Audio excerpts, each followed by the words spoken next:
The news from ITN.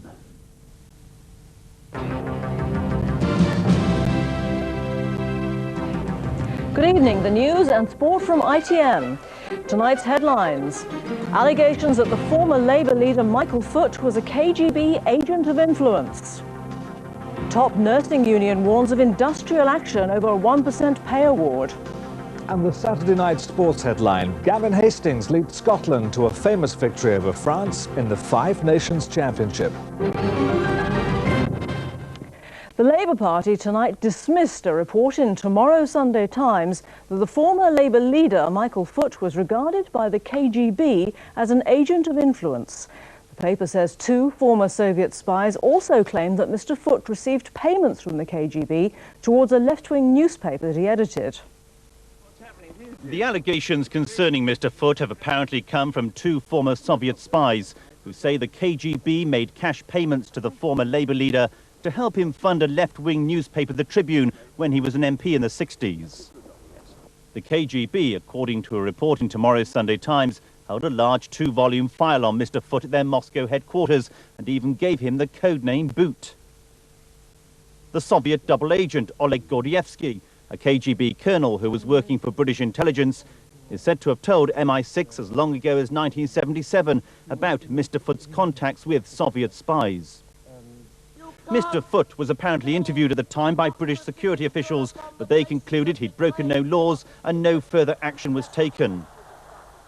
In a statement, Mr. Foot told the Sunday Times how these matters were reported back by the KGB, heaven knows. Reputable English newspapers should be careful not to be fooled by the Soviet secret police. Tonight, the Labour Party denied the claims, saying everyone knows Michael Foot is a Democrat and a patriot, and these claims will be dismissed with the contempt they deserve. Britain's largest nursing union warned today it'll consider taking industrial action unless the government improves its pay award of 1%. The Royal College of Nursing said the increase had left its members devastated and demoralised. The union's demanding a guaranteed 3% rise and may change its constitution in order to take strike action. The Royal College of Nursing called an extraordinary council meeting to reject what they see as an extraordinary pay award. The government is giving nurses a 1% rise. They then have to negotiate themselves for up to a further 2% at local level. That means nurses' salaries across the UK may vary, depending on how much their local health authority or trust can afford. The Royal College is demanding a guaranteed 3% for their members. Really angry and really dispirited. None of them want to take industrial action, but they're all beginning to say maybe that's the only thing the government will listen to. For now, action will be restricted to publicity campaigns and lobbying. If that fails, the Royal College has threatened to change its own voluntary no-strike rule, so that nurses' voices will be heard. It is actually getting to the stage now where we don't seem to be being listened to, and the government are not realising our extended roles. They still think we're basically doctors' handmaidens making beds. The body representing health authorities and trusts thinks action is premature. I believe that nurses have nothing to fear from local negotiations with individual NHS trusts. I think they're going to get a good deal. The other main nursing union, Unison, is moving towards industrial action. The challenge to government pay policy is gathering pace. Sian Hughes, ITN, Central London. British and Irish governments have insisted they're still close to publishing the framework document for peace in Northern Ireland. The Northern Ireland Secretary, Sir Patrick Mayhew, and the Irish Foreign Minister, Dick Spring, held their final round of talks today. They say some minor issues still need to be sorted out, but the document should be ready next week. Sir Patrick Mayhew and the Irish Foreign Minister Dick Spring have been working on the framework document for more than 2 years. Today's was their last meeting in advance of publication. They want to use the document as the basis for talks on Northern Ireland's political future. Ministerial negotiations are now complete, and so, more or less, is the document. We now have no significant matters of substance between us. We shall be in contact over the weekend with minor matters to be resolved, and then we hope to be in a position to go to our governments next week.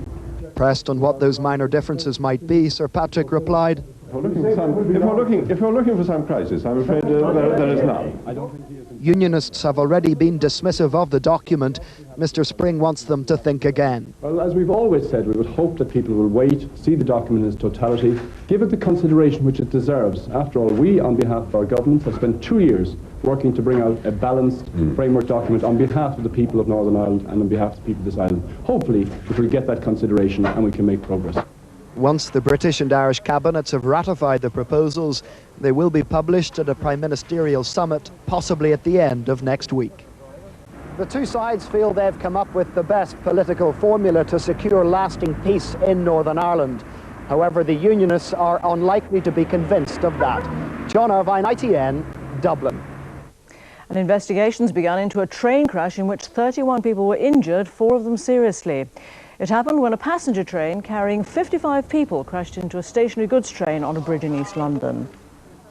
In the next few minutes, Frank Bruno will begin his make-or-break heavyweight fight with Madonna's minder, the Puerto Rican Rodolfo Marin. Bruno is preparing for his 4th attempt at a world title. Britain's favourite boxer looked in good shape at the weigh-in ahead of his comeback fight tonight against Rodolfo Marin of Puerto Rico.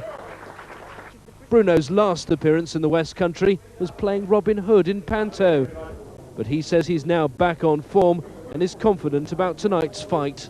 I sort of like respect him, but once I get through them ropes, I ain't going to respect him one little bit, you know what I mean? I'm going to go to finish him as quick as possible. The fight will take place near the market town of Shepton Mallet, in an arena normally used for housing cattle. Unusual, some people say, but we've sold out, so obviously there is a market here for the fight.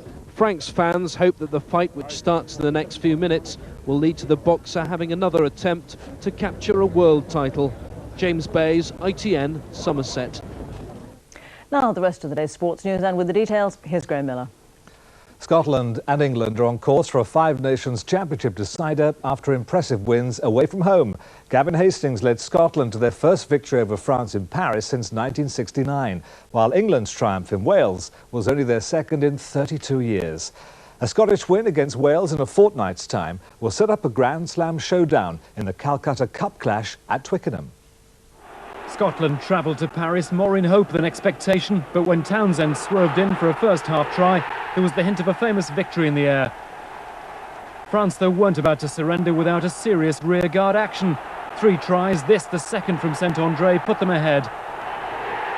But with one last memorable effort, Scotland came back. Townsend's flick inside to Captain Hastings, who ran through to create one of the greatest moments of his long career.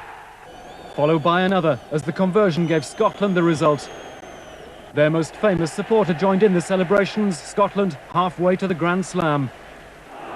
But to achieve that, they've got to stop England's forward offensive. It rolled right over the Welsh today to give Abogu his first try.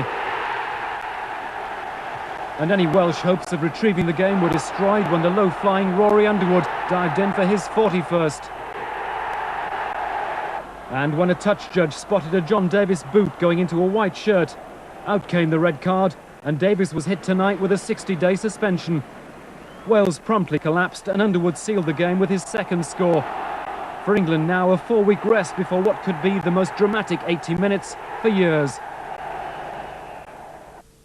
In soccer, it was Cup Day in both England and Scotland, and Joe Royal's Everton eased into the FA Cup quarter-finals with a victory that made a mockery of their league form.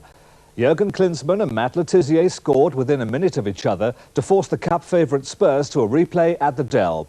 Clive Wilson put Queen's Park Rangers through with a stoppage-time penalty in the London derby. And David Kelly, whose goal against England sparked Wednesday's riot, was on target again to take Wolves into the last 8. In Scotland, Stenhousemuir caused the shock of the day, knocking out Aberdeen from the Tennent's Cup. Roy Aitken's men were stunned by 2 goals from Tommy Steele, who earned the second division leaders a quarter-final tie against Hibernian. The cup holders Dundee United beat Little Huntley 3-1 and will now play Hearts or Rangers next. Back in the English Premiership, a great start for Ron Atkinson at Coventry. A vital victory against fellow strugglers West Ham in his first game in charge at Highfield Road. Finally, this week's lottery jackpot stands at just over £8 million. The winning numbers are 16, 19, 21, 29, 36 and 45. The bonus number is 43.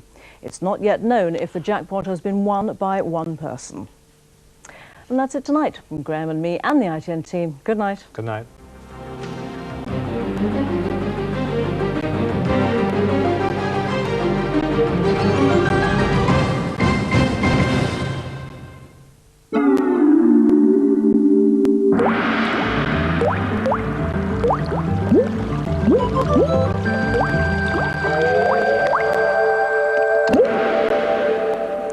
Hello, good evening. Well, to sum up our weather for tonight, things continue in a windy vein, but at least with the rain clearing away. Now, come tomorrow, it'll be windy, just like today, but that rain eases back to showers. And here's the culprit. Our Met Office wind flow chart here shows the weather front responsible for all that rain. And just look at these rather tightly packed isobars, indicating, of course, very strong winds. As for tonight then, it's very much a case of highlighting that rain. That's what that weather front translates into. And during the course of the night, that moves away. Now, tucking in behind, we have these showers rattling in thick and fast, sleet on the higher ground in the very far northwest, a cloudy scene in the south, temperatures not as chilly as last night. Going into tomorrow, let's start with England and Wales. Cloudy in the far south, some brightness in the Midlands as well as eastern fringes. As for Scotland and Northern Ireland, lots of showers here. Sleet and snow on the higher ground as well. And if anything, during the course of the afternoon, these become even thicker, heavier, even more widespread, with one or two filtering across into England and Wales, but nothing like as many as further north. With temperatures a high of around about 10, 15 Fahrenheit, basically chillier the further north you go, and windy. Good night. Powergen, generating electricity for homes and industry, whatever the weather.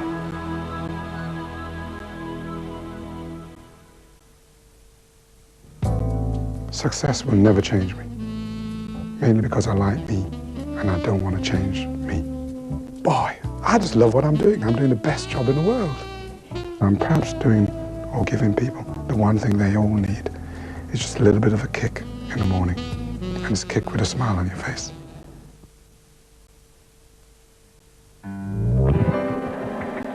Life's full of ups and downs, isn't it? I've had more ups today than usual.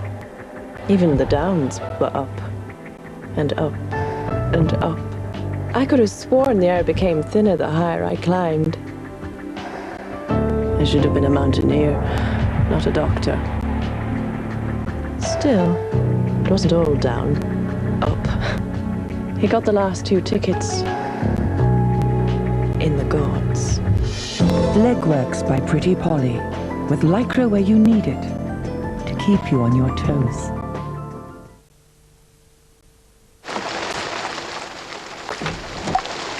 Breakfast here!